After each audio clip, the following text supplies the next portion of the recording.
ಬನಹಟ್ಟಿ ಬಾಗಲಕೋಟ ಜಿಲ್ಲೆ ಬನಹಟ್ಟಿಯ ಬಸ್ ನಿಲ್ದಾಣದ ಚನ್ನಮ್ಮ ವೃತ್ತದ ಬಳಿ ವೇದಿಕೆ ನಿರ್ಮಿಸಿ ಬನಹಟ್ಟಿ ನಗರ ಅಭಿವೃದ್ಧಿ ಸಮಿತಿ ಹಾಗೂ ಪ್ರಜಾಸೌಧ ಹೋರಾಟ ಸಮಿತಿ ವತಿಯಿಂದ ಸರದಿ ಸತ್ಯಾಗ್ರಹ ನಡೆಸುತ್ತಿದ್ದಾರೆ. ಸತ್ಯಾಗ್ರಹಕ್ಕೆ ನೇಕಾರ ಸಂಘಟನೆ, ಸರ್ವ ಸಮಾಜದ ಬಾಂಧವರು, ವಕೀಲರು, ಆಟೋ ಚಾಲಕರ ಸಂಘಟನೆ, ಸಂಘ ಸಂಸ್ಥೆಗಳು ಬೆಂಬಲಿಸಿದ್ದಾರೆ.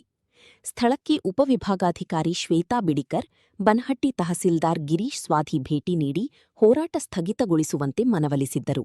ನಿಮ್ಮ ಬೇಡಿಕೆಯನ್ನು ಸರಕಾರದ ಗಮನಕ್ಕೆ ತರುತ್ತೇನೆ ಎಂದು ತಿಳಿಸಿದ್ದರು. ಸಮಿತಿಯವರು ರಬಕವಿ ನಗರಕ್ಕೆ ಮಂಜೂರಾದ ಪ್ರಜಾಸೌಧ ಆದೇಶವನ್ನು ಹಿಂಪಡೆಯಬೇಕೆಂದು ಉಪವಿಭಾಗಾಧಿಕಾರಿಯನ್ನ ಒತ್ತಾಯಿಸಿದ್ದರು. ಅಲ್ಲದೆ ಮುಂದಿನ ದಿನಗಳಲ್ಲಿ ಪ್ರಜಾಸೌಧ ನಿರ್ಮಾಣಕ್ಕಾಗಿ ಉಪವಾಸ ಕೈಗೊಳ್ಳುತ್ತೇವೆ ಎಂದು ಹೇಳಿದರು. ಮತ್ತು ಪಟ್ಟಣದ ಮುಖ್ಯ ರಸ್ತೆಯಲ್ಲಿ ಸಮಿತಿಯ ವತಿಯಿಂದ ಪಂಜಿನ ಮೆರವಣಿಗೆ ನಡೆಸಲಾಯಿತು.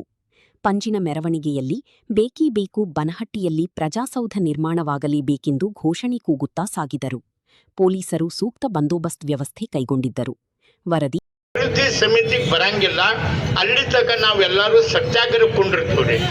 ಮುಂದೆ ನೀವೇನು 15 ದಿವಸ ಹೇಳಿರಿ, 15 ದಿವಸ ಹಾದಿ ನೋಡ್ತೀವ್ರಿ. ಮುಂದೆ ಆಮಣ್ಣು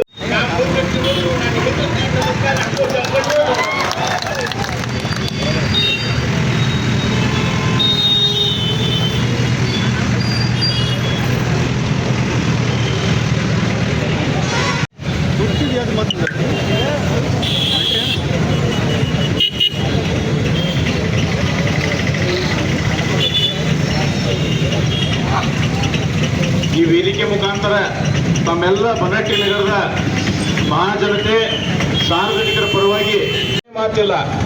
ಈಗಾಗಲೇ ಯಾರದೋ ಒತ್ತಡಕ್ಕೆ ಒಳಗಾಗಿ ರಬಕವಿಗೆ ಏನ್ ನೀವು ಆದೇಶವನ್ನು ಹೊರಡಿಸಿದ್ದೀರಿ ಜೈಲ್ ಬಿಸಿ ಇಲಾಖೆ ಒಳಗ, ಅದನ್ನು ಅತಿ ಶೀಘ್ರದಲ್ಲಿ ಹಿಂಪಡಿಬೇಕು.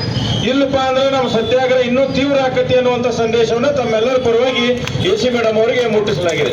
ಧನ್ಯವಾದಗಳು. ಭಾರತ್ ಮಾತಾ ಕೀ, ಶ್ರೀ ಕಾಶಿದೇಶ್ವರ ಮಹಾರಾಜ್ ಕೀ.